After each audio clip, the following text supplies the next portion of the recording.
everyone. Welcome to Single and Married with Ezzy. Thank you for joining me today. My name is Ezzy Odimoko. I'm a mom, a pastor's wife, and I enjoy talking about relationships. I have authored 2 books, Relationship Smart, Love, Courtship, and Marriage for Every Woman, and Brighter Days, 100 Thoughts of Hope, Love, and Blessings. Both books are available for you wherever you get your books. You can also get them on Amazon. Today, I'm continuing on Money Habits to Avoid in Marriage, Part 2. If you missed the first part of this topic, you can find it on my channel. The first point I want to talk about today is laziness. So this is when a person is not working hard and not contributing, not because they cannot, but because they choose not. All right? In marriage, 2 people should come together, work hard to meet the needs of the home and the family. When a person chooses not to, not because they are sick or ill, but just because, this job is beneath me. I can't do this. I don't want to work, right? You should provide everything. That is not right. Definitely a money habit to avoid. And for those who are single, these are things you can begin to observe before you get married, and make sure that the person is hardworking. Make sure that there is something that they are doing, right? Are they working hard? Do they have a skill?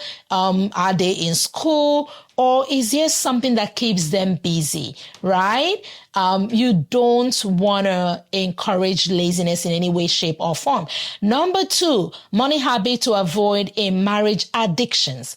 Any form of addiction will harm, will hurt, will destroy the marriage, right?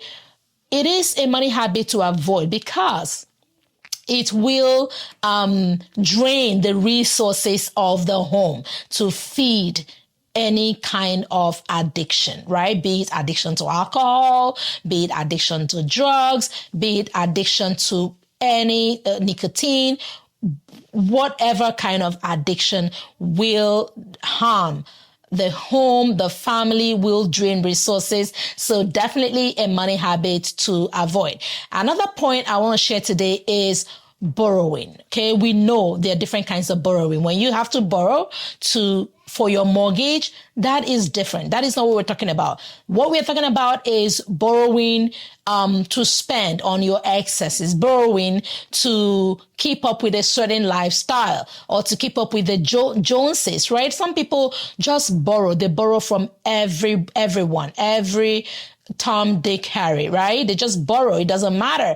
Anyone passing, they borrow from them, right? It is not a good habit to have, because you are not creating a good, healthy reputation for your home. You are not respecting your spouse and the marriage, right?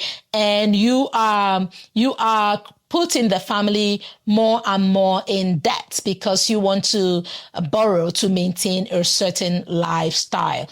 Very closely related to the next point, lack of discipline with utilizing the resources that God has given you people in that family, right? Lack of discipline, not knowing when to hold off, not knowing when to purchase, not knowing when to invest and when not to invest, and just not being accountable and not being disciplined with your resources.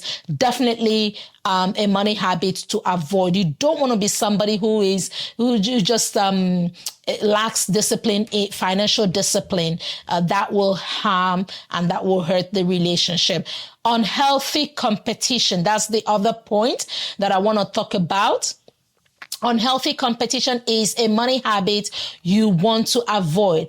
In marriage, you are not in competition with your spouse. It just amazes me when couples act like they are competing against each other. You are not called to compete against each other. You are called to complement each other. You are called to support each other, right? To help each other. So there is no need to compete. You can't compete with your spouse. Neither should you compete with friends, family, people on social media, people you don't even know, right? So you are competing, right? Who's going to wear the latest outfits, the latest fashion? Who's going to go to the latest destination? Who's going to ride the latest model of vehicle, right? These are money habits that you want to avoid. You absolutely want to live within your means. You want to work hard to bring resources to the table, to support your family, to support your wife, to support your husband. All right. Another point I want to talk about today is lying. All right. It is a money habit, definitely, because unhealthy and lack of discipline, financial indiscipline would definitely lead to lies in the home, which will erode trust in the marriage, in the family. This you do want to avoid, right?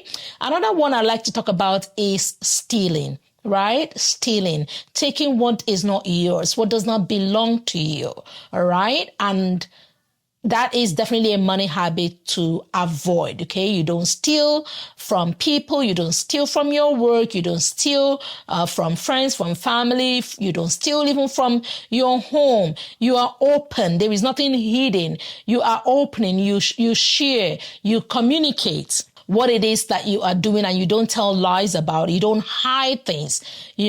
Sometimes you hear of couples who one person perhaps is building something, building a property or home, and the other person doesn't even know anything about it, right? That is like how, right? So these are some money habits that you want to avoid.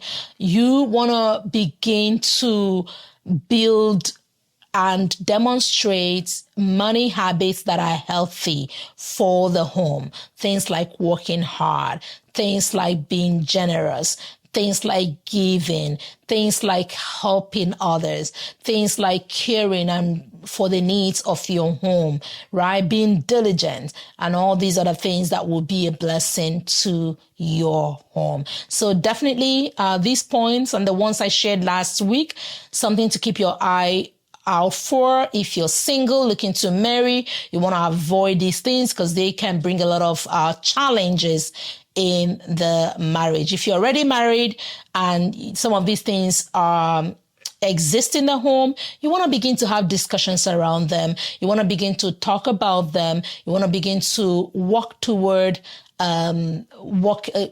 coming out of these things and working toward building each other better and avoiding some of these habits that financially ruin the family. Now, if you like this, if this was a blessing to you, please like it, share it, subscribe. Click on the bell button so that you're notified when I come online. I also host a free marriage mentorship class. It runs monthly, virtually.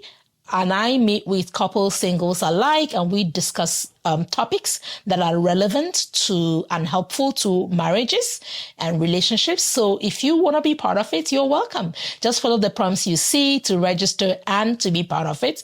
And my 100th episode of Single and Married is coming soon. So please stay tuned. You don't want to miss it. I want to have you, and we are going to celebrate together. So till next time, it is goodbye and God bless from Single and Married with Ezzy. Bye-bye.